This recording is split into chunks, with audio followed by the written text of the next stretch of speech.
14억 인구 중국이 충격에 휩싸였습니다. 중국 CCTV 앵커가 생방송 도중 수습하지 못한 일이 벌어졌습니다. 그 이유는 한국에 대해 발언했기 때문인데요. 이 때문에 중국 공식 언론사는 물론 SNS까지 그녀의 발언이 도배가 되어 화제가 되고 있습니다. 도대체 한국에 대해 무슨 말을 한 걸까요? 사연을 시작하기 전 구독과 좋아요, 알림 설정은 우체부 사연에 큰 힘이 됩니다. 그럼 오늘의 사연 바로 시작하겠습니다. 안녕하세요. 제 이름은 왕지혜입니다. 저는 중국에서 20년 경력의 뉴스 앵커로 일하고 있습니다. 여러분께 제가 한국을 방문했던 특별한 경험을 들려드리고 싶습니다. 모든 것은 지난달 저희 방송국 회의실에서 시작되었습니다. 그날 아침 저는 평소처럼 국제뉴스를 준비하고 있었는데 책상 위에 놓인 태블릿이 진동했습니다. 제 동료이자 신문사 기자인 장위안에게서 온 메시지였습니다. 왕지혜, 이 기사 봤어? 서울 명동에서 중국인 관광객들이 불쾌한 경험을 했대. 저는 링크를 클릭했습니다. 기사 내용은 충격적이었습니다. 중국인 가족이 서울의 유명 식당에서 입장을 거부당했다는 내용이었습니다. 식당 직원이 중국인은 받지 않는다라고 직접적으로 말했다고 합니다. 이게 벌써 이번 달에만 3번째야. 장위안이 사무실로 들어오며 말했습니다. 지난주에는 한국대학교에서 중국 유학생들이 괴롭힘을 당했다는 뉴스도 있었고. 저는 고개를 끄덕였습니다. 맞아요. 최근에 한국 관련 뉴스를 보면 안 좋은 소식이 많더라고요.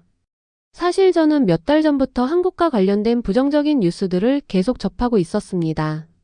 소셜미디어에도 한국에서 중국인은 환영받지 못한다는 글들이 많이 올라왔어요. 특히 코로나19 이후로 이런 분위기가 더 심해진 것 같았습니다. 이번에 중국인 관광객이 한국 거리에서 코로나라고 불리며 손가락질 당했다는 글도 봤어요. 저는 제 휴대폰을 보여주며 말했습니다. 여기 댓글들을 보세요. 다들 한국에 가지 말아야 한다고 하네요. 장위안은 의자에 깊숙이 앉으며 한숨을 쉬었습니다. 우리 방송국에서도 한국 관련 보도가 점점 부정적으로 변하고 있어.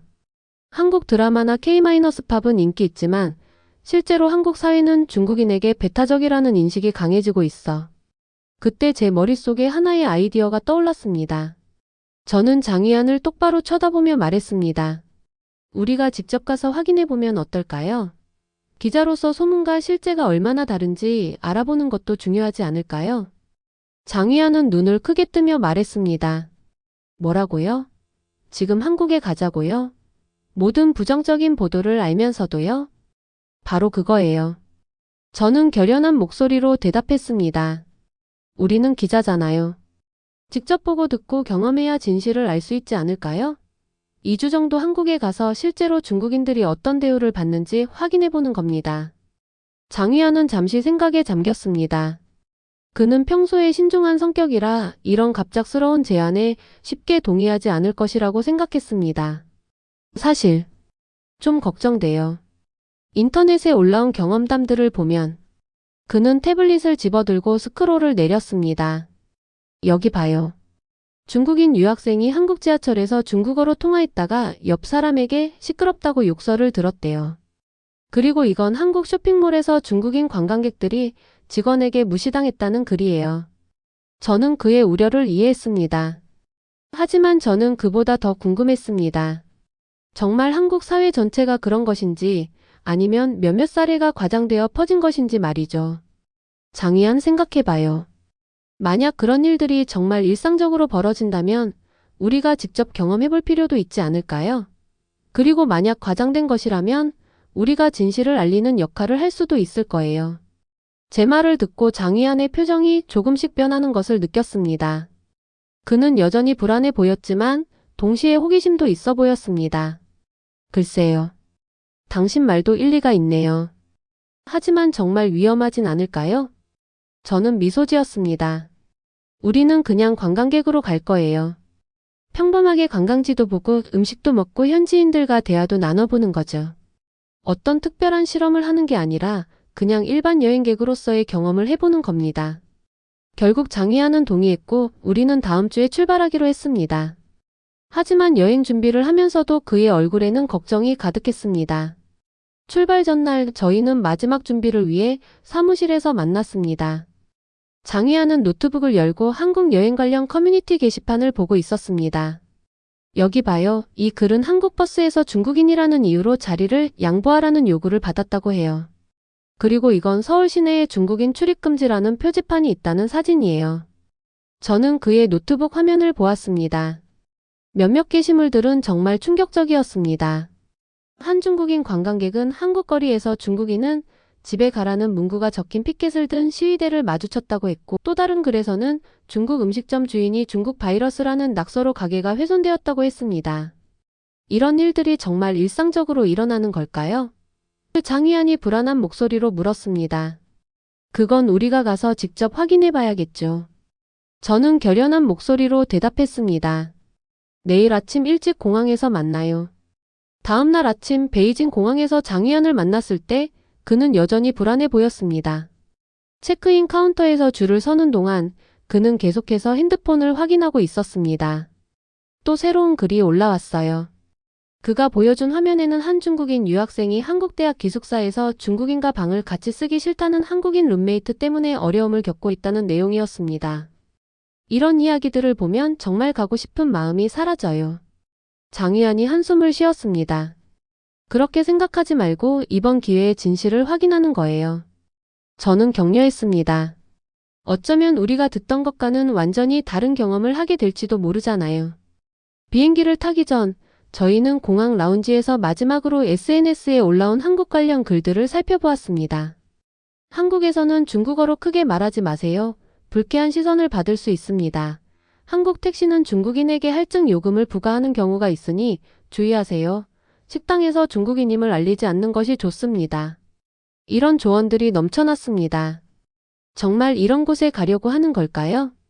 장희안이 불안한 눈빛으로 물었습니다. 가봐야 알 수 있겠죠. 저는 대답했지만 사실 제 마음속에도 작은 불안감이 자라고 있었습니다. 탑승 시간이 다가오자 저희는 게이트로 향했습니다. 비행기에 오르면서 저는 마음속으로 다짐했습니다. 이번 여행을 통해 진실을 찾아내겠다. 편견 없이 있는 그대로의 경험을 하겠다. 비행기가 이륙하면서 저는 창밖으로 점점 작아지는 베이징의 모습을 바라보았습니다. 이 시간 후면 서울에 도착할 예정이었습니다. 그곳에서 저희를 기다리고 있는 것은 무엇일까요? 정말로 중국인에 대한 배타적인 태도가 만연한 사회일까요? 아니면 몇몇 사례가 과장되어 퍼진 것일까요? 저는 깊은 숨을 들이마셨습니다. 기자로서 진실을 찾아내는 것이 제 임무였습니다. 어떤 결과가 기다리고 있든 저는 준비되어 있었습니다. 왕지에 정말 괜찮을까요? 장희안이 옆자리에서 물었습니다. 걱정 마세요. 우리가 직접 경험하고 진실을 알아내는 거예요. 그것이 바로 기자의 역할이니까요. 인천공항에 발을 딛는 순간 저와 장희안은 놀라움을 감출 수 없었습니다.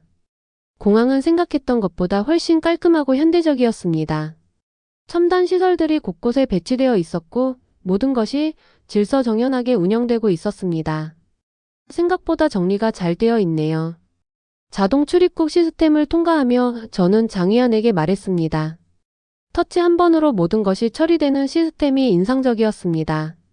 장희안은 여전히 경계하는 표정이었습니다. 그래도 조심해야 해요. 겉모습만 보고 판단하면 안 되죠. 공항은 항상 좋게 보이기 마련이니까요. 그는 주변을 살피며 작은 목소리로 말했습니다. 저희가 출구로 향하는 동안 도착장은 여러 나라에서 온 관광객들로 붐볐습니다. 다양한 언어가 공간을 채우고 있었고 공항 직원들은 분주하게 움직이고 있었습니다. 저는 주변의 한국인들이 저희를 어떻게 바라보는지 살펴보았지만 특별한 시선은 느껴지지 않았습니다.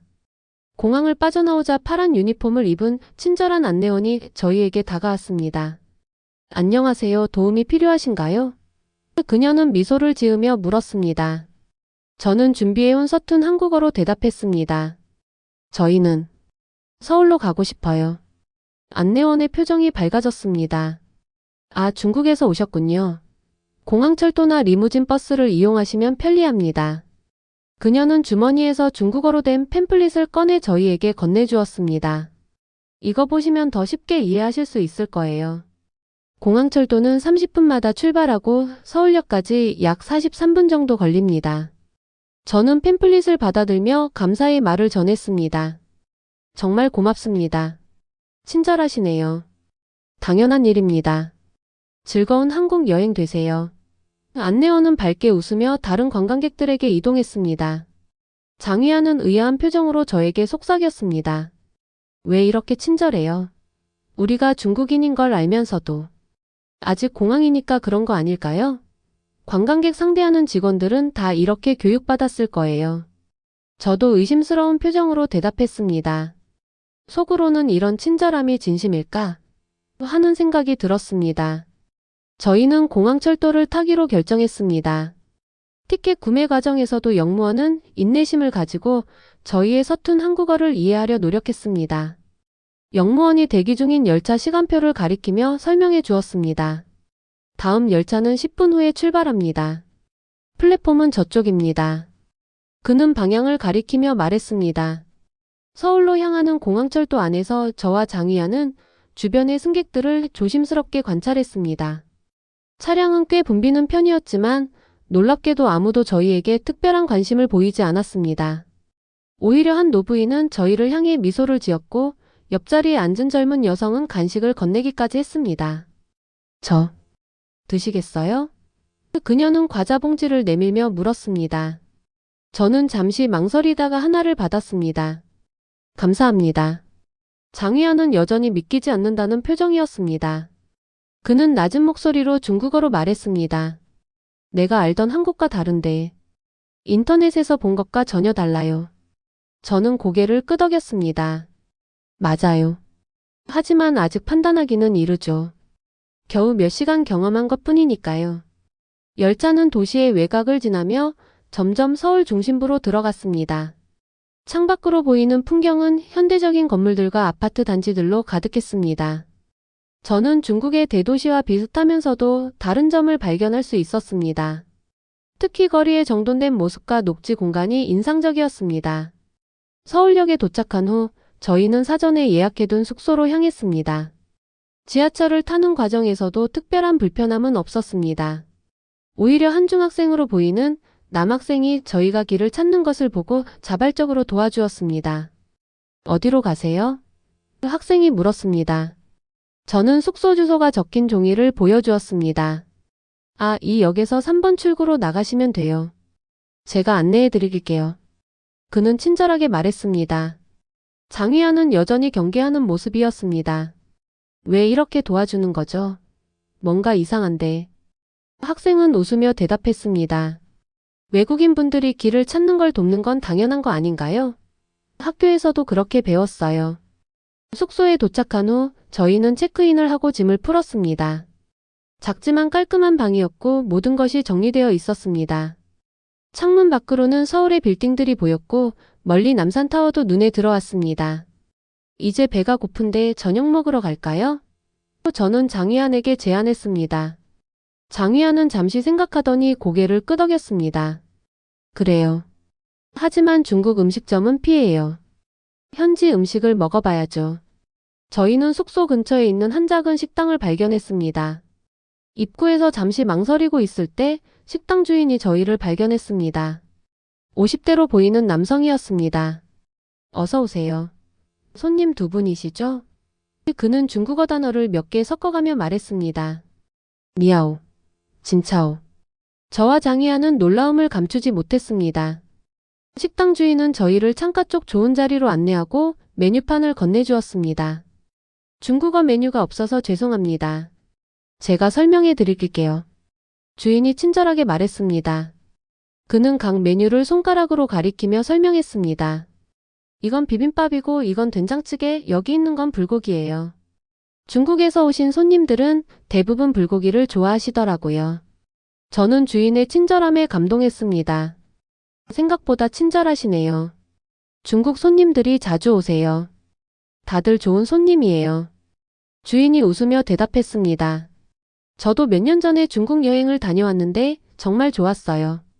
베이징, 상하이, 시안까지 가봤죠. 저희는 불고기와 된장찌개를 주문했습니다. 음식이 나오는 동안 주인은 계속해서 대화를 이어갔습니다. 어디에서 오셨어요? 그가 물었습니다. 베이징에서 왔습니다. 제가 대답했습니다. 아, 베이징. 정말 멋진 도시죠. 자금성이 특히 인상적이었어요. 그는 자신의 여행 경험을 이야기하며 웃었습니다. 음식이 나왔고 맛있는 향기가 퍼졌습니다. 저희는 배고픔의 허기를 달래며 음식을 맛보았습니다. 불고기의 달콤한 맛과 된장찌개의 깊은 맛이 조화롭게 어우러졌습니다. 식사를 하는 동안 옆 테이블에 앉은 가족들도 저희에게 미소를 지었습니다. 어린아이가 저희를 향해 손을 흔들었고 부모님도 친절하게 인사를 건넸습니다. 한국 여행은 어떠세요? 아이의 아버지가 물었습니다. 방금 도착했습니다. 아직 많이 둘러보지는 못했어요. 제가 대답했습니다. 서울에 오래 계실 건가요? 그가 다시 물었습니다. 2주 정도 한국에 머물 예정입니다. 장휘한이 대답했습니다. 그렇군요. 즐거운 여행 되시길 바랍니다. 그는 미소 지으며 말했습니다. 식사를 마치고 계산을 하러 갔을 때 주인은 작은 디저트를 서비스로 내주었습니다. 이건 수정가라고 하는 전통차예요. 식사 후에 마시면 소화에 좋습니다. 그는 설명했습니다. 저희는 감사의 인사를 전하고 식당을 나왔습니다. 저녁 공기는 상쾌했고 거리는 여전히 활기찼습니다. 사람들은 바쁘게 걸어가거나 대화를 나누고 있었습니다. 숙소로 돌아가는 길에 장휘한이 제게 물었습니다. 이상하지 않나요? 우리가 들은 이야기와는 전혀 다른데. 저는 고개를 끄덕였습니다. 맞아요. 하지만 아직은 판단하기 이르겠죠. 겨우 하루 지났을 뿐이니까요.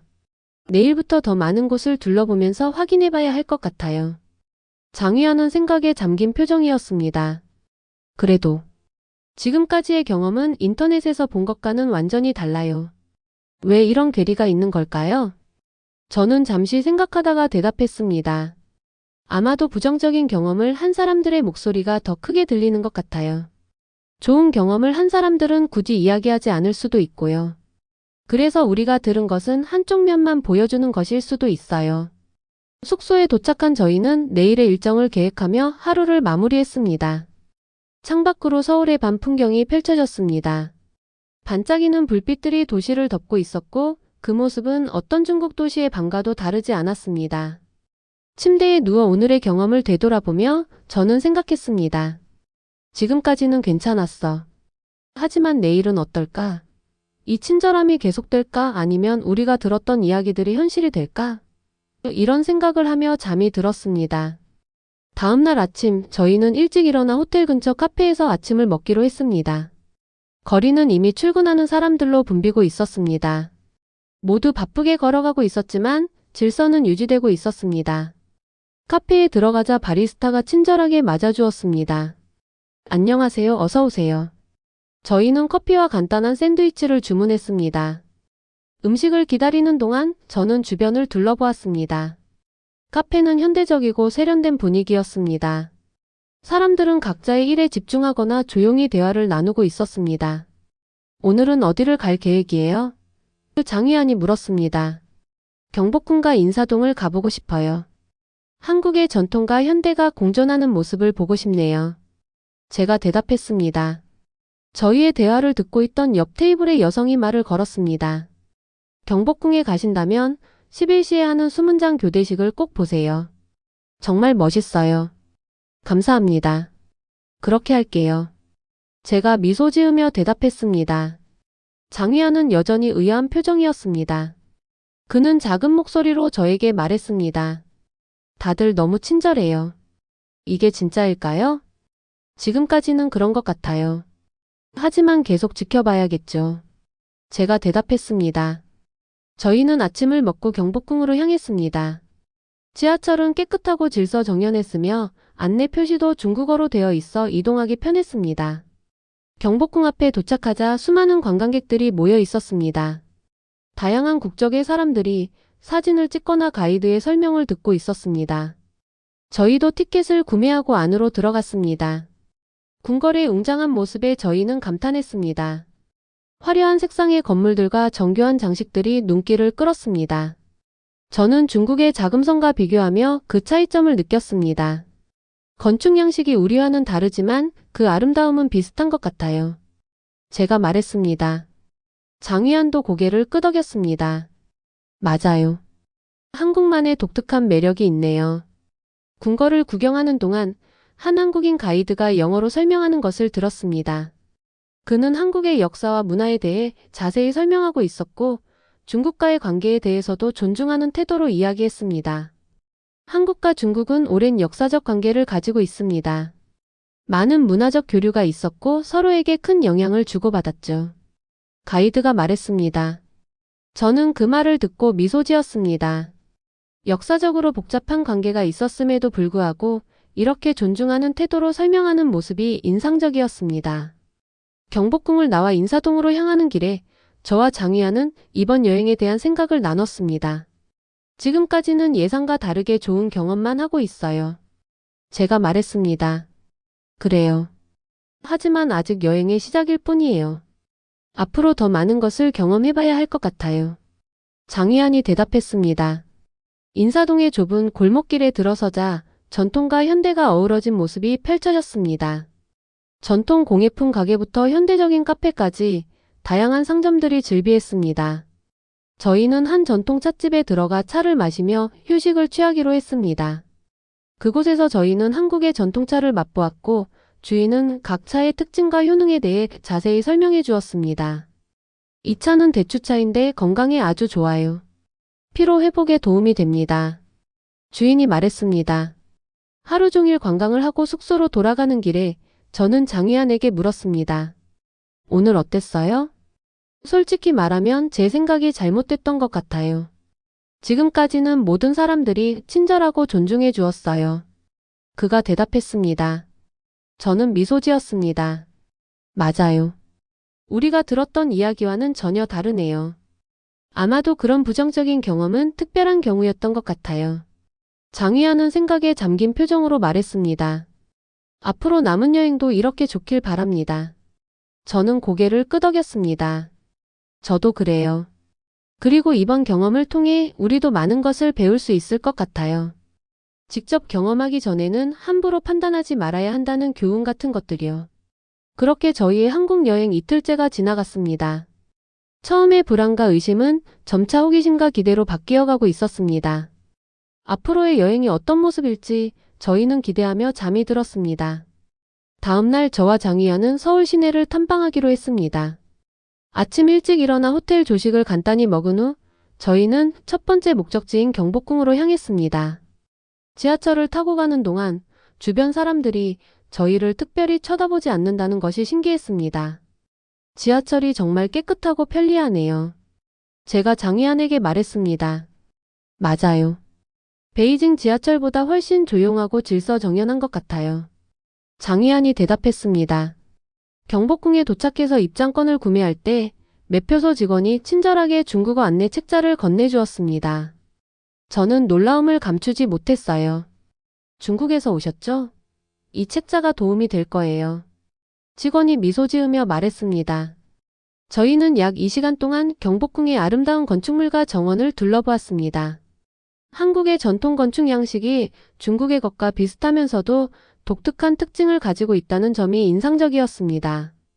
궁궐을 구경하는 동안 몇몇 한국인 관광객들이 저희에게 사진을 찍어달라고 부탁하기도 했고 저희도 그들에게 같은 부탁을 했습니다. 그 과정에서 간단한 대화를 나누며 웃음을 주고받았죠. 경복궁 관람을 마친 후 저희는 근처에 있는 작은 카페에 들어갔습니다. 오전 내내 걸어다닌 탓에 다리가 아프고 목이 말랐거든요. 아이스 아메리카노 2잔 주세요. 제가 서툰 한국어로 주문했습니다. 저희는 창가 자리에 앉아 커피를 마시며 잠시 쉬었습니다. 장위안은 경복궁에서 찍은 사진들을 핸드폰으로 확인하고 있었고 저는 다음 일정을 계획하고 있었어요. 그때 갑자기 이상한 느낌이 들었습니다. 이상하네. 제가 가방을 뒤적이며 말했습니다. 무슨 일이에요? 장위안이 물었습니다. 제 지갑이 없어졌어요. 저는 당황해서 목소리가 커졌습니다. 저는 급하게 가방 안의 모든 물건을 꺼내 확인했지만 지갑은 보이지 않았습니다. 지갑 안에는 현금 30만 원과 신용카드 그리고 중국 신분증이 들어 있었습니다. 가슴이 철렁 내려앉는 느낌이었어요. 언제 마지막으로 지갑을 보셨어요? 장휘안이 걱정스러운 표정으로 물었습니다. 경복궁 입장권 살 때 썼으니까. 그 이후로는 사용한 적이 없어요. 제가 기억을 더듬으며 대답했습니다. 혹시 경복궁 안에서 떨어뜨리셨을 수도 있겠네요. 아니면.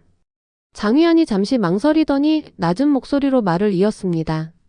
누가 훔쳤을 수도 있어요. SNS에서 중국 관광객을 노리는 소매치기가 많다고 했잖아요. 그 말을 듣자 가슴이 더 무거워졌습니다. 한국에 온 지 이틀 만에 이런 일을 당하다니.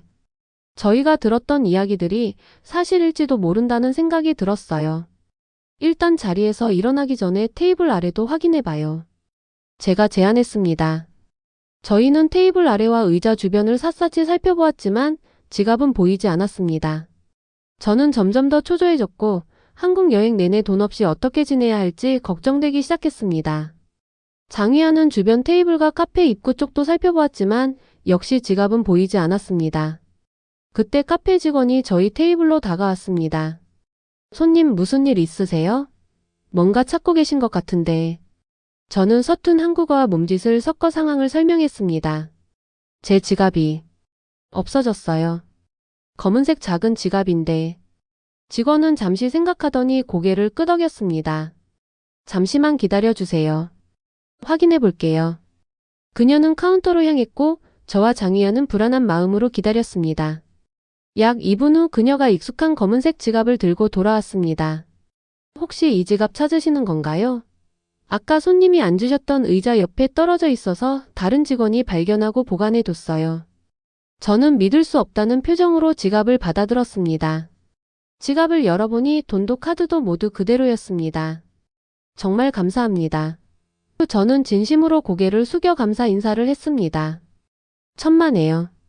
소중한 물건을 잃어버리면 정말 당황스럽죠. 다행히 빨리 찾으셨네요. 직원이 따뜻한 미소로 대답했습니다. 직원이 자리를 떠난 후 저와 장휘안은 서로를 바라보았습니다. 정말 다행이에요. 장휘안이 안도의 한숨을 내쉬었습니다. 네, 정말 다행이에요. 직원분이 이렇게 정직하게 돌려주시다니. 제가 지갑을 꼭 쥐며 말했습니다. 커피를 마저 마신 후 저희는 다음 목적지인 명동으로 향하기 위해 카페를 나왔습니다. 거리에서 택시를 잡아 탔고 약 15분 후 명동에 도착했습니다. 택시비를 지불하고 내린 후 저희는 명동의 번화한 거리를 걷기 시작했습니다. 그런데 갑자기 장휘안이 당황한 표정을 지었습니다. 제 휴대폰이 없어졌어요. 네? 정말요? 저는 놀라서 물었습니다. 장휘안은 모든 주머니를 뒤지고 가방을 열어 확인했지만 휴대폰은 보이지 않았습니다. 그의 얼굴이 창백해졌습니다. 아마도 택시에 두고 내린 것 같아요. 택시비 계산하려고 지갑 꺼낼 때 주머니에서 같이 나왔을 수도 있어요. 이번에는 상황이 더 심각했습니다. 그것은 단순한 개인 휴대폰이 아니라 중요한 취재 자료와 연락처가 담긴 업무용 전화였기 때문입니다. 빨리 경찰서에 신고해야 해요. 제가 서둘러 제안했습니다. 저희는 근처에 있는 경찰서를 찾아갔고 다행히 영어를 할 줄 아는 경찰관이 저희를 응대해 주었습니다. 휴대폰을 택시에 두고 오셨다고요? 택시 번호나 회사 이름을 기억하시나요? 아니요, 너무 당황해서 확인하지 못했어요.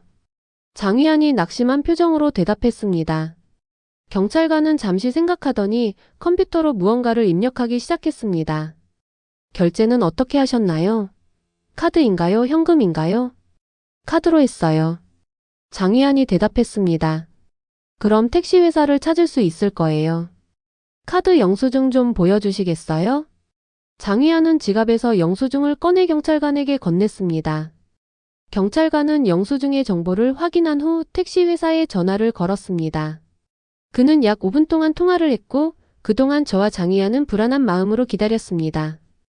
통화를 마친 경찰관이 미소를 지으며 말했습니다. 다행이네요. 택시기사님께 연락했는데 의자 밑에서 휴대폰을 발견하셨대요. 지금 이쪽으로 가져오고 계세요. 약 30분 정도 기다리시면 됩니다. 저희는 안도의 한숨을 내쉬었습니다. 경찰서 대기실에서 기다리는 동안 저는 오늘 있었던 두 가지 사건에 대해 생각했습니다. 두 번 모두 저희가 중요한 물건을 잃어버렸고 두 번 모두 정직한 한국인들 덕분에 되찾을 수 있었습니다.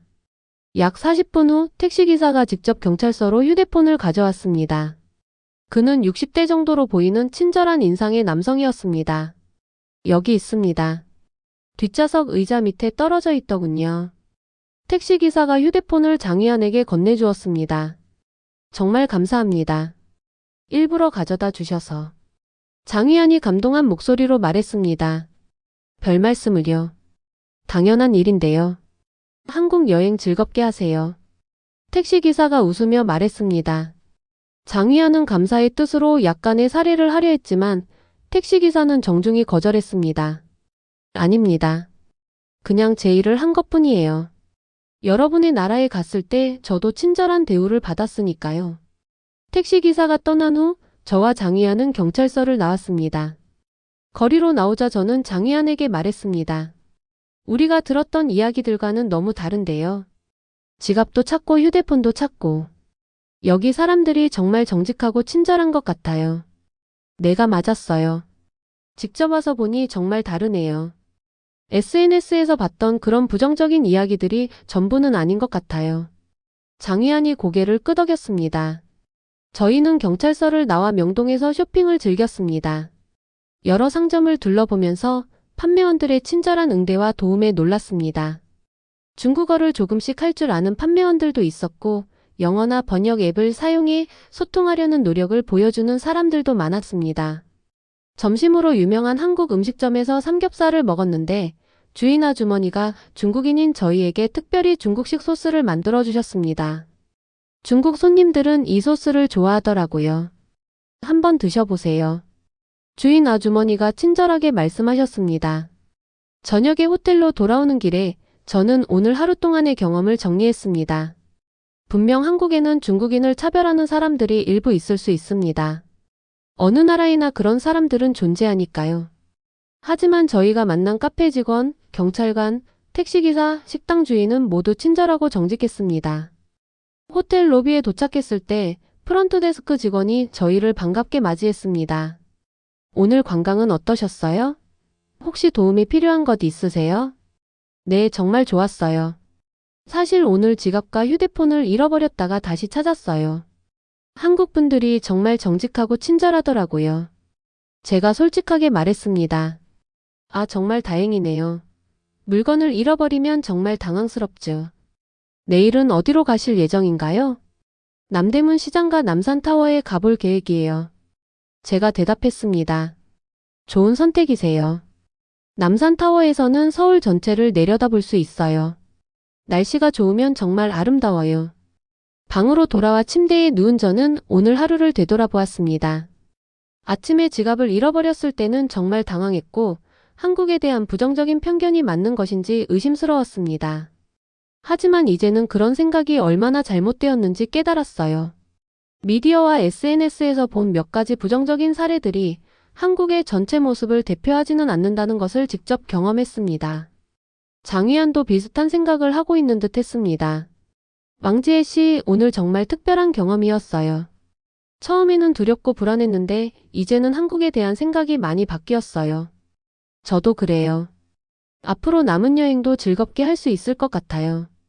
제가 대답했습니다. 창문 밖으로 서울의 밤 풍경을 바라보며 저는 내일의 모험이 기대되기 시작했습니다. 이번 여행은 단순히 취재를 위한 것이 아니라 저 자신의 편견을 깨는 소중한 경험이 되고 있었습니다. 저와 제 동료 장위안이 한국에 온 지 일주일이 되었습니다. 처음에는 많은 걱정을 안고 왔지만 지금까지의 경험은 저희가 들었던 소문과는 많이 달랐습니다. 오늘은 특별한 날이었습니다. 저희는 한국의 주요 방송국을 방문할 기회를 얻었습니다. 정말 기대되네요. 한국 미디어는 중국에 대해 어떤 시각을 가지고 있는지 직접 들을 수 있겠어요. 장위안이 방송국으로 향하는 택시 안에서 말했습니다. 저는 고개를 끄덕였습니다. 네, 특히 김도영 국장님과의 인터뷰는 정말 중요한 기회예요. 한국 미디어가 어떻게 중국과의 관계를 바라보는지 알 수 있을 거예요. 방송국에 도착했을 때 저는 놀라웠습니다. 건물은 현대적이고 세련된 디자인이었으며 로비에는 다양한 국가의 방송 장비 전시물이 있었습니다. 중국 CCTV에 옛 카메라도 있어서 반가웠습니다. 어서 오세요, 왕지혜 씨, 장위안 씨. 김도영 국장이 저희를 맞이했습니다. 그는 50대 중반의 친절한 인상을 가진 분이었습니다. 그의 사무실로 안내받으며 저는 벽에 걸린 다양한 국제상을 보았습니다. 커피 한 잔 하시겠어요? 그가 물었습니다. 감사합니다. 저희가 동시에 대답했습니다. 커피를 마시면서 가벼운 대화를 나눈 후 저는 본격적인 인터뷰를 시작했습니다. 김 국장님, 한국과 중국 관계에 대해 어떻게 생각하세요? 제가 직접적으로 물었습니다. 김도영 국장은 잠시 생각하더니 진지한 표정으로 대답했습니다. 좋은 질문입니다. 사실 미디어는 종종 부정적인 면을 과장하는 경향이 있어요. 시청률이나 조회수를 위해서죠. 실제로 대부분의 한국인들은 개인을 국적으로 판단하지 않습니다. 문제가 된 몇몇 사건들이 전체를 대표하는 것처럼 보도되는 경우가 많았죠. 장 위원이 자리에서 약간 앞으로 몸을 기울이며 물었습니다.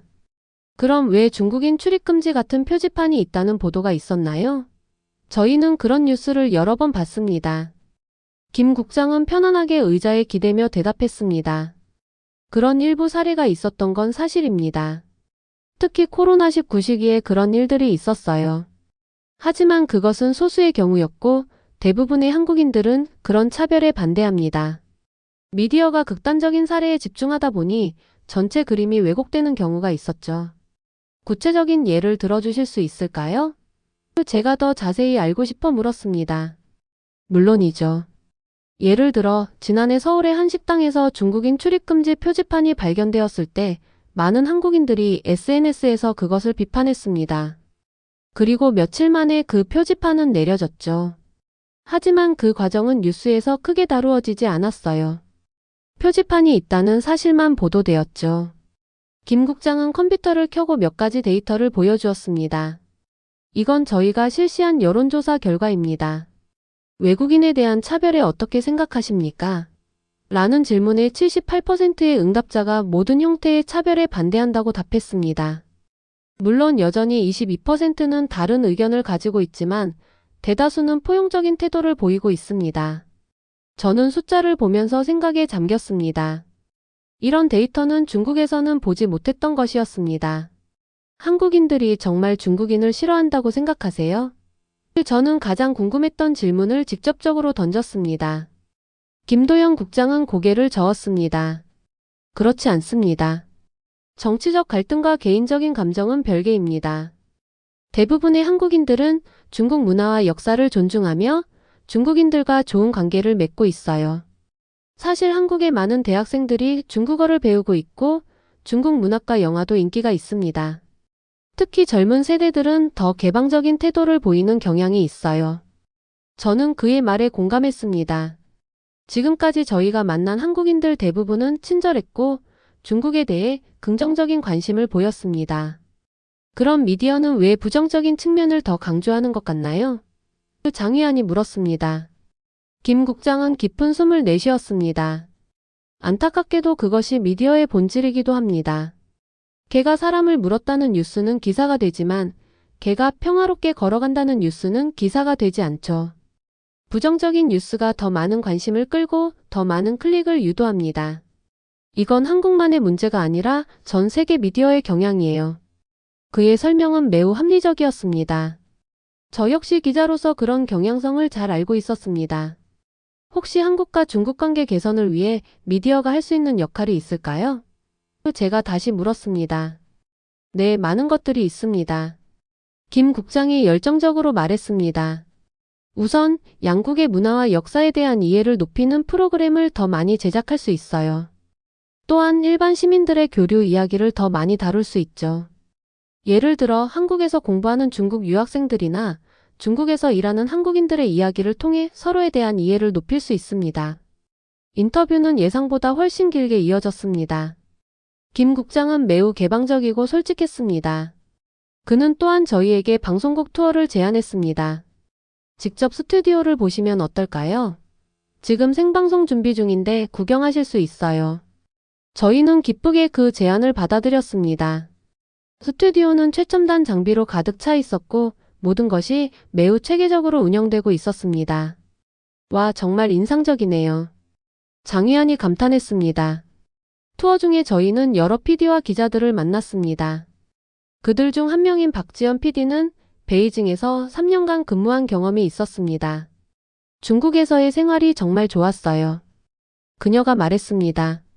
사람들이 매우 친절했고 음식도 훌륭했습니다. 지금도 중국 친구들과 연락하고 있어요. 이런 이야기를 들으면서 저는 미디어가 보여주는 이미지와 실제 사람들의 경험 사이에 얼마나 큰 차이가 있는지 더욱 분명하게 느꼈습니다. 방송국을 나온 후 저희는 근처 공원에서 잠시 쉬기로 했습니다. 벤치에 앉아 오늘의 경험을 정리하면서 저는 장위안에게 물었습니다. 오늘 인터뷰에 대해 어떻게 생각해? 장위안은 잠시 생각하더니 대답했습니다. 솔직히 말하면 처음에는 김 국장이 그저 외교적인 답변만 할 거라고 생각했어요. 하지만 그의 솔직함에 놀랐습니다. 특히 미디어의 부정적인 측면을 인정한 것이 인상적이었어요. 저도 고개를 끄덕였습니다. 맞아요. 그리고 그가 보여준 데이터도 매우 흥미로웠어요. 우리가 들었던 이야기와는 많이 다르죠. 그런데 한 가지 궁금한 게 있어요. 장위안이 말했습니다. 이런 긍정적인 측면이 있는데도 왜 SNS에는 여전히 한국에 대한 부정적인 이야기가 많은 걸까요? 저는 깊이 생각해 보았습니다. 아마도 부정적인 경험을 한 사람들이 더 적극적으로 자신의 이야기를 공유하기 때문일 거예요. 반면에 긍정적인 경험을 한 사람들은 그것을 당연하게 여기고 특별히 언급하지 않는 경우가 많죠. 그리고 우리 자신도 부정적인 소식에 더 민감하게 반응하는 경향이 있어요. 장위안이 덧붙였습니다. 한 명의 중국인이 한국에서 차별을 경험했다는 이야기가 100명의 중국인이 좋은 경험을 했다는 이야기보다 더 강한 인상을 남기니까요. 저는 생각에 잠겼습니다. 우리가 언론인으로서 이런 편향성에 얼마나 기여하고 있는지, 또한 이를 어떻게 해결할 수 있을지 고민했습니다. 우리도 언론인으로서 책임감이 있어요. 제가 말했습니다. 한두 가지 사건을 가지고 전체를 일반화하는 건 위험하죠. 맞아요. 이제 우리가 직접 본 것을 바탕으로 판단해야 해요. 장위안이 동의했습니다. 저희는 공원을 걸으며 더 많은 이야기를 나눴습니다.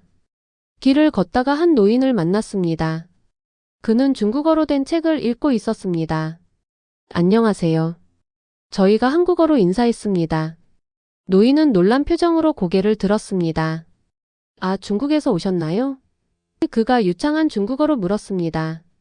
네, 맞습니다. 저희가 대답했습니다. 저는 30년 전에 중국에서 사업을 했어요. 지금은 은퇴했지만 여전히 중국어 공부를 계속하고 있죠. 노인이 웃으며 말했습니다. 요즘 젊은이들은 중국과 한국 사이에 문제가 많다고 하지만 저는 양국이 오랜 역사와 문화를 공유하고 있다고 생각해요. 서로를 더 이해하면 많은 문제가 해결될 수 있을 거예요. 그의 말에 저희는 깊은 인상을 받았습니다. 노인은 저희에게 근처 전통 찻집을 추천해 주었고 저희는 그곳에서 한국 전통차를 마시며 하루를 마무리했습니다. 찻집에서 나오면서 저는 장위안에게 말했습니다. 오늘은 정말 많은 것을 배웠어요. 미디어가 때로는 어떻게 현실을 왜곡할 수 있는지 보여주는 좋은 예였죠. 네, 정말 그래요. 장위안이 진지하게 말했습니다. 우리도 기자로서 이런 점을 명심해야 해요. 앞으로 기사를 쓸 때 좀 더 균형 잡힌 시각을 보여주도록 노력해야겠어요. 호텔로 돌아가는 길에 저는 오늘의 경험을 정리했습니다. 김도영 국장과의 인터뷰, 방송국 투어, 공원에서 만난 노인. 이 모든 경험이 저에게 새로운 시각을 제공했습니다. 미디어의 역할과 책임에 대해, 그리고 국가 간 이해와 존중의 중요성에 대해 깊이 생각하게 되었습니다. 호텔 로비에 도착했을 때 저는 장위안에게 말했습니다. 내일은 어디로 갈까요? 부산으로 가보는 건 어떨까요? 서울과는 다른 모습을 볼 수 있을 것 같아요. 장위안이 제안했습니다. 좋은 생각이에요. 더 많은 곳을 방문할수록 더 정확한 그림을 그릴 수 있을 거예요. 제가 동의했습니다. 그날 밤 저는 일기를 쓰며 생각했습니다. 오늘의 경험은 나에게 많은 것을 가르쳐 주었다. 우리는 때로는 미디어가 보여주는 이미지에 너무 쉽게 영향을 받는다. 하지만 직접 경험하고 다양한 사람들의 이야기를 들어보면 훨씬 더 풍부하고 복잡한 현실을 볼 수 있다. 이것이 진정한 기자의 역할이 아닐까? 단순히 뉴스를 전달하는 것이 아니라 다양한 시각과 경험을 공유하여 사람들이 더 넓은 관점에서 세상을 볼 수 있도록 돕는 것이 진정한 기자라 생각한다. 여행 열흘째 되는 날이었습니다. 저와 장희아는 부산으로 향하는 기차를 타기로 했어요. 아침 일찍 일어나 짐을 챙기고 서울역으로 향했습니다. 서울의 대중교통은 정말 편리했어요. 지하철을 타고 서울역에 도착하니 사람들로 북적였습니다. 기차 시간이 얼마 안 남았네. 서두르자. 저는 장희안에게 말했습니다. 장희안은 고개를 끄덕이며 발걸음을 재촉했어요. 저희는 티켓을 구매하기 위해 매표소로 향했습니다. 다행히 중국어를 할 줄 아는 직원이 있어서 어렵지 않게 표를 살 수 있었어요. 와, 정말 친절하네요. 장희안이 티켓을 받으며 말했습니다. 저는 웃으며 대답했어요. 이제 슬슬 한국인들의 친절함에 익숙해지고 있어. 서울역은 정말 크고 현대적이었습니다. 깨끗한 바닥, 밝은 조명, 그리고 다양한 가게들이 있었어요. 저희는 출발 시간까지 아직 30분 정도 여유가 있어서 잠시 커피를 마시기로 했습니다. 카페에 앉아 있을 때였어요. 갑자기 큰 소리가 들렸습니다. 저 중국인들 좀 봐. 시끄럽게 떠들어대네. 그 말을 듣는 순간 저의 심장이 빠르게 뛰기 시작했습니다. 주변을 둘러보니 몇몇 젊은이들이 저희를 노려보고 있었어요. 그들은 20대 초반으로 보였고 5명 정도가 무리를 지어 있었습니다. 장희안의 표정이 굳어졌어요. 봐, 내가 말했잖아. 결국 이런 일이 일어날 줄 알았어. 저는 침착하게 상황을 지켜보았습니다. 솔직히 마음은 불안했지만 기자로서 객관적인 시각을 유지하려고 노력했어요. 일단 차분하게 있자. 괜히 반응하면 상황이 더 나빠질 수 있어. 저는 장희안에게 작은 목소리로 말했습니다. 그 젊은이들은 계속해서 저희를 향해 작은 소리로 뭔가를 말하고 있었어요. 제가 중국어로 장희안에게 말할 때마다 그들은 서로를 쿡쿡 찌르며 웃었습니다. 저 사람들 중국어 써. 진짜 시끄럽지 않냐? 맞아, 왜 이렇게 크게 말해야 하는 거지? 저는 사실 이런 상황을 예상했었습니다. 여행 전에 봤던 SNS 게시물들이 생각났어요. 한국에서는 중국어를 쓰지 마라, 괴롭힘을 당할 수 있다. 지금까지는 그런 경험이 없어서 그런 글들이 과장된 것이라고 생각했는데 이제야 그런 일이 실제로 일어나고 있었습니다. 장희안은 점점 불편해 보였어요. 우리 그냥 다른 곳으로 가자. 기분 나쁘네. 저희가 자리에서 일어나려는 순간이었습니다. 그때 한 중년 남성이 그 젊은이들에게 다가갔어요. 그는 60대 초반으로 보였고 단정한 차림새에 온화한 인상이었습니다. 젊은 친구들, 그렇게 말하면 안 되지. 우리나라를 방문한 손님들인데. 남성이 단호하게 말했어요. 젊은이들은 처음에는 당황한 표정을 지었습니다. 그들 중 한 명이 뭐라고 반박하려 했지만 중년 남성의 단호한 표정에 말을 멈췄어요. 죄송합니다. 젊은이들 중 한 명이 작은 목소리로 말했습니다. 그들은 잠시 머뭇거리다가 사과의 말을 남기고 자리를 떠났어요. 중년 남성은 저희에게 다가왔습니다. 죄송합니다. 저 친구들이 실례를 했네요. 한국에 오신 걸 환영합니다.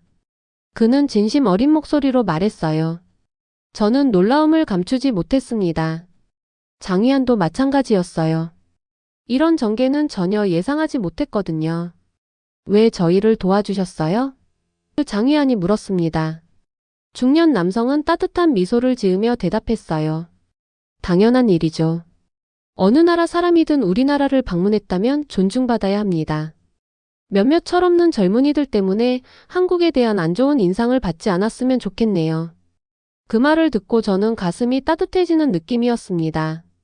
여행 전에 보았던 부정적인 게시물들과는 완전히 다른 모습이었어요. 중년 남성은 이어서 자신을 소개했습니다. 제 이름은 박종호라고 합니다. 대학에서 역사를 가르치고 있어요. 저희도 각자 자신을 소개했습니다. 저는 중국의 뉴스 앵커라고, 장희안은 신문사 기자라고 말했어요. 박 교수님은 흥미로워하셨습니다. 언론인이시군요. 한국에 대해 어떤 기사를 쓰실 계획인가요? 그가 물었어요. 사실은요, 한국에서 중국인들이 어떤 대우를 받는지 직접 경험해보고 싶어서 왔습니다. 제가 솔직하게 대답했어요. 박 교수님은 고개를 끄덕였습니다. 이해합니다. 최근 몇 년간 양국 관계가 복잡해졌죠. 하지만 정치적 문제와 일반 시민들의 감정은 다를 수 있어요. 대부분의 한국인들은 개인을 국적으로 판단하지 않아요. 저희는 박 교수님과 함께 커피를 마시며 이야기를 나눴습니다. 그는 한국과 중국의 역사적 관계에 대해 많은 지식을 갖고 계셨어요. 또한 부산에 가면 꼭 방문해야 할 장소들도 추천해 주셨습니다. 해운대 해변은 꼭 가보세요. 그리고 자갈치 시장에서 신선한 해산물도 드셔보시고요. 박 교수님이 메모지에 장소들을 적어주셨어요. 기차 시간이 다가오자 저희는 박 교수님께 감사 인사를 드리고 플랫폼으로 향했습니다. 그는 저희가 기차를 찾을 수 있도록 함께 걸어주셨어요. 즐거운 여행 되세요. 부산에서 좋은 추억 많이 만드시길 바랍니다. 박 교수님이 손을 흔들며 배웅해 주셨어요. 기차에 올라탄 후 저와 장희아는 서로를 바라보았습니다. 아까 있었던 일에 대해 생각이 많아 보였어요. 아까 그 상황이 내가 기대했던 한국인의 태도였어. 장희안이 말했습니다. SNS에서 본 그런 모습 말이야. 하지만 그 교수님의 행동은 내 예상을 완전히 뒤집었어. 저는 고개를 끄덕였어요. 사람들 사이에는 항상 다양한 의견이 있기 마련이야. 하지만 중요한 건 대다수의 사람들이 어떤 태도를 보이느냐지. 창밖으로 빠르게 지나가는 풍경을 바라보며 생각에 잠겼습니다. 지난 10일 동안 저희가 만난 한국인들 대부분은 친절하고 배려심이 많았어요. 물론 방금 전과 같은 불쾌한 경험도 있었지만 그것이 한국 전체를 대표한다고 할 수는 없었습니다. 기차는 빠른 속도로 부산을 향해 달렸어요. KTX는 정말 편안하고 깨끗했습니다. 승무원들도 모두 친절했고 음식도 맛있었어요. 저희는 약 2시간 30분 만에 부산에 도착했습니다. 와, 생각보다 빨리 도착했네.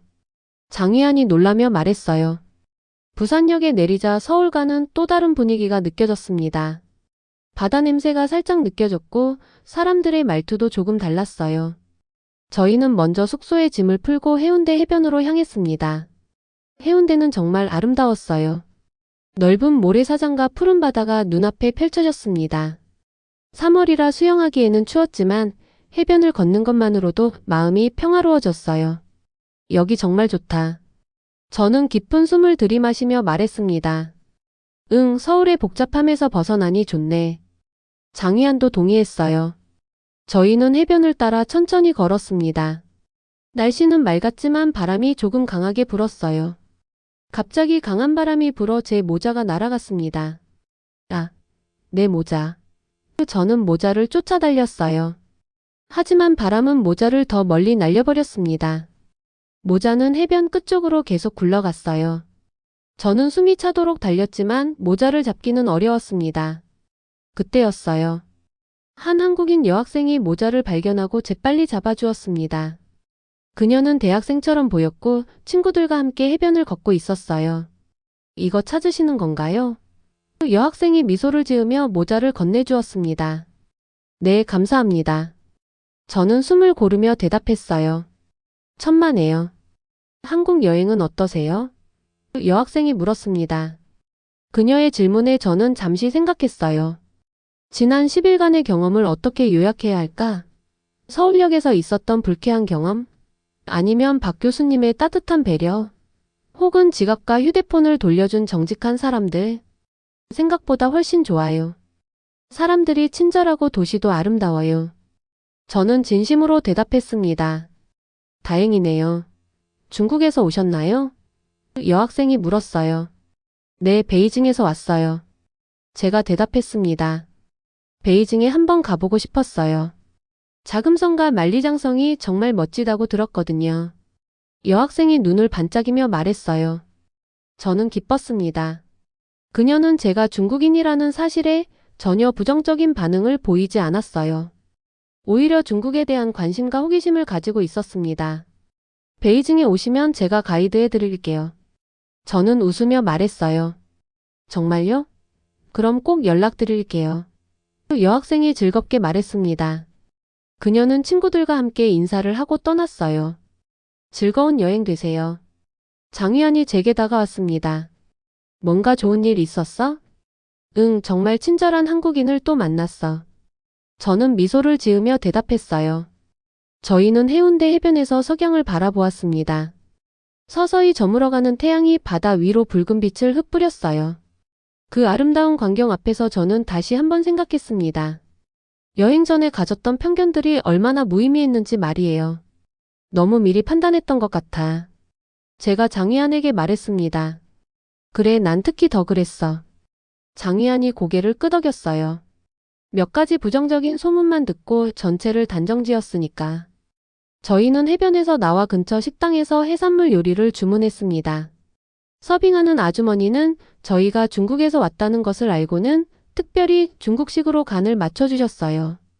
중국 손님들에게는 이렇게 해드리면 더 맛있게 드시더라고요. 아주머니가 웃으며 말했습니다. 음식은 정말 맛있었어요. 식사를 마치고 숙소로 돌아가는 길에 저는 장희안에게 말했습니다. 이번 여행이 우리에게 가르쳐준 가장 중요한 교훈은 직접 경험해보기 전에는 판단하지 말라는 거야. 장희안은 고개를 끄덕였어요. 맞아. 그리고 언론인으로서 우리가 어떤 책임을 가져야 하는지도 깨달았어. 저희는 부산의 밤거리를 걸으며 내일의 여행 계획에 대해 이야기했습니다. 비록 오늘 서울역에서 불쾌한 경험을 했지만 그것보다 더 많은 긍정적인 경험들이 저희의 한국 여행을 채워주고 있었어요. 그리고 무엇보다 저희는 이제 직접 보고 경험한 것을 바탕으로 판단할 수 있게 되었습니다. 그것이 바로 진정한 기자의 자세가 아닐까요? 마지막 날 저와 장희안은 남산타워에 올라 서울의 야경을 감상하기로 했습니다. 그날 아침에 저희는 호텔 로비에서 만났어요. 여행의 마지막 날이라 그런지 둘 다 감상적인 기분이었습니다. 벌써 마지막 날이네요. 시간이 정말 빨리 지나갔어요. 저는 장희안에게 말했습니다. 맞아요. 처음 한국에 도착했을 때가 엊그제 같은데 벌써 떠날 시간이 됐네요. 장희안이 대답했습니다. 저희는 호텔 앞에서 버스를 기다렸습니다. 날씨는 맑았고 봄 기운이 느껴졌어요. 주변에는 출근하는 사람들로 붐볐습니다. 아침 시간이라 다들 바쁘게 움직이고 있었죠. 남산타워에서 서울 전체를 한눈에 볼 수 있다고 하던데 기대돼요. 제가 말했습니다. 버스가 도착하고 저희는 승차했습니다. 버스 안은 생각보다 붐비지 않았어요. 대부분 관광객들이었고 몇몇 현지인들도 보였습니다. 저희가 중국어로 얘기하는 것을 들은 버스 기사님이 미소를 지으며 물었습니다. 중국에서 오셨나요? 네, 맞아요. 제가 대답했습니다. 중국 손님들 환영합니다. 이건 작은 선물이에요. 기사님이 초콜릿 몇 개를 건네주셨습니다. 저는 놀라움을 감추지 못했어요. 감사합니다. 왜 이렇게 친절하세요? 외국에서 온 손님들에게는 항상 이렇게 해요. 한국에 좋은 인상을 남기고 가셨으면 해서요. 기사님이 웃으며 대답하셨습니다. 버스는 천천히 남산으로 올라갔습니다. 창밖으로 서울의 풍경이 점점 넓게 펼쳐졌어요. 높은 빌딩들과 한강 그리고 멀리 보이는 산들까지. 저는 창밖을 바라보며 지난 2주간의 여행을 떠올렸습니다. 처음에 한국에 올 때는 얼마나 걱정했었는지 기억나요? 제가 장희안에게 물었습니다. 네, 정말 많이 걱정했었죠. SNS에서 본 이야기들 때문에 사실 두려웠어요. 장희안이 대답했습니다. 저는 고개를 끄덕였습니다. 저도 그랬어요. 공항에 도착하기 전까지는 정말 긴장했었죠. 남산타워에 도착한 저희는 전망대로 올라갔습니다. 서울의 전경이 발 아래 펼쳐졌어요. 수많은 빌딩들과 도로, 그리고 멀리 보이는 산들까지 모든 것이 한눈에 들어왔습니다. 해가 저물기 시작하면서 도시의 불이 하나둘 켜지기 시작했습니다. 와, 정말 아름답네요. 장희안이 감탄했습니다. 그러게요. 이런 풍경을 보니 우리가 얼마나 편견에 사로잡혀 있었는지 더 확실히 알겠어요. 제가 말했습니다. 장희안은 잠시 생각에 잠기더니 말했습니다. 왕지혜 씨, 사실 저는 처음에 이 여행을 정말 싫어했어요. 한국에 대한 부정적인 이야기들만 들어와서 무서웠거든요. 저도 그랬어요. 하지만 지금은 어떤가요? 제가 물었습니다. 완전히 달라졌어요. 몇 가지 안 좋은 경험을 한 사람들의 이야기만 듣고 전체를 판단했던 게 부끄럽네요. 장희안이 솔직하게 대답했습니다. 저는 남산타워의 난간에 기대어 서울의 불빛들을 바라보며 말했습니다. 맞아요. 실제로 만난 대부분의 한국인들은 친절하고 정직했어요. 지갑과 휴대폰을 돌려받은 일, 기차역에서 도와준 중년 남성, 그리고 오늘 버스 기사님의 친절함까지. 전망대에는 다양한 국적의 관광객들이 있었습니다. 일본인, 미국인, 유럽에서 온 것 같은 사람들도 보였어요. 모두 서울의 야경을 즐기고 있었죠. 그중 한 한국인 가족이 저희에게 다가왔습니다. 혹시 사진 좀 찍어주실 수 있을까요? 그 젊은 부부가 카메라를 건네며 물었습니다. 물론이죠. 제가 카메라를 받아 사진을 찍어드렸습니다. 감사합니다. 중국에서 오셨나요? 남자분이 물었습니다. 네, 베이징에서 왔어요. 제가 대답했습니다. 중국 좋아해요. 작년에 상하이에 여행 갔었는데 정말 멋있었어요. 그분이 서툰 중국어로 말씀하셨습니다. 저는 그분의 노력에 미소를 지으며 대답했습니다. 한국도 정말 멋있어요. 이번 여행이 저희에게 많은 것을 가르쳐 줬습니다. 그 가족과 짧은 대화를 나눈 후 저와 장희연은 남산타워 내부의 카페에 앉았습니다. 따뜻한 커피를 마시며 저희는 여행을 정리하는 시간을 가졌어요. 이 여행에서 가장 기억에 남는 순간은 무엇인가요? 제가 장희연에게 물었습니다. 장희연은 잠시 생각하더니 대답했습니다. 아마도 제 휴대폰을 가져다 준 택시기사님이요. 그때 정말 감동했어요. 중요한 정보가 많이 들어 있었거든요. 한국에 오기 전에는 그런 일이 있을 거라고 전혀 생각하지 못했습니다. 저도 비슷해요. 카페에서 지갑을 돌려받았을 때 정말 놀랐죠. 돈도 카드도 하나도 없어지지 않았던 것이. 제가 말했습니다. 밤이 깊어지고 남산타워의 불빛이 더욱 밝게 빛났습니다. 저희는 조금 더 야경을 감상한 후 호텔로 돌아가기로 했어요. 타워를 내려와 시내로 향하는 버스를 탔습니다. 버스에서 내린 후 저희는 작은 기념품 가게를 발견했습니다. 집에 가져갈 선물을 사기 위해 들어갔어요. 가게 안에는 다양한 한국 전통 상품들이 진열되어 있었습니다. 예쁜 부채, 한복 키링, 그리고 다양한 한국 과자들까지. 가게 주인이 저희에게 다가왔습니다. 어서 오세요. 무엇을 찾으시나요? 가족들에게 줄 선물을 찾고 있어요. 제가 대답했습니다. 중국에서 오셨나요? 특별히 할인해 드릴게요. 주인이 미소를 지으며 말했습니다. 장희안이 놀라서 물었습니다. 왜 우리에게 특별히 잘해주시는 거죠? 작년에 제가 중국 여행했을 때 길을 잃었는데 많은 중국 분들이 도와주셨어요. 그 은혜를 갚고 싶어요. 주인이 진심 어린 목소리로 대답했습니다. 저는 감동을 받았습니다. 이것이야말로 진정한 문화교류가 아닐까 생각했어요. 정치적인 문제를 떠나서 사람과 사람 사이의 진정한 교류와 이해. 선물을 고른 후 저희는 호텔로 돌아왔습니다. 내일이면 중국으로 돌아가야 했죠. 짐을 싸면서 저는 이번 여행에서 배운 것들을 정리했습니다. 다음 날 아침 인천공항으로 향하는 버스 안에서 저는 여행 일기를 마무리했습니다. 우리는 때로 다른 나라나 문화에 대해 너무 쉽게 일반화합니다. 몇 가지 부정적인 이야기를 듣고 전체를 판단하는 실수를 저지르곤 하죠. 이번 여행은 그런 편견을 깨는 소중한 경험이었습니다. 한국에서 만난 대부분의 사람들은 국적이 아닌 개인으로서 저희를 대해주었어요. 지갑을 돌려준 카페 직원, 휴대폰을 찾아준 택시기사님, 기차역에서 도와준 중년 남성, 그리고 친절한 버스 기사님까지. 모두 저희에게 한국에 대한 새로운 시각을 갖게 해주었습니다. 미디어가 때로는 어떻게 현실을 왜곡할 수 있는지 이번 여행을 통해 직접 체험했습니다. 저희도 기자로서 이런 점을 명심해야 해요. 앞으로는 직접 경험하지 않은 것에 대해 섣불리 판단하지 않으려 합니다. 이것이 진정한 국제 이해와 평화의 첫걸음일 것입니다. 비행기를 기다리는 동안 저는 한국에서의 마지막 순간들을 소중히 간직하려 했습니다. 공항 카페에서 마지막 한국 커피를 마시며 저는 장희안에게 말했습니다. 다음에 기회가 되면 또 한국에 오고 싶어요. 이번에는 더 많은 도시를 방문하고 싶네요. 저도요. 부산이 정말 좋았어요. 다음에는 제주도도 가보고 싶어요. 장희안이 대답했습니다. 비행기에 탑승하기 전 저희는 마지막으로 한국 땅을 돌아보았습니다. 처음 도착했을 때의 불안함과 의심은 온데간데였고 이제는 아쉬움과 감사함만 남았어요. 안녕히 계세요, 한국. 제가 작은 목소리로 말했습니다. 생각보다 훨씬 더 따뜻하고 친절한 나라였습니다. 여러분의 환대를 잊지 않을게요. 비행기가 이륙하면서 저는 창밖으로 점점 작아지는 한국의 풍경을 바라보았습니다. 이번 여행은 단순한 취재 여행이 아니었어요. 저의 시각을 넓히고 편견을 깨뜨린 소중한 경험이었습니다. 때로는 직접 경험해보는 것만큼 중요한 것은 없다는 사실을 다시 한번 깨달았습니다.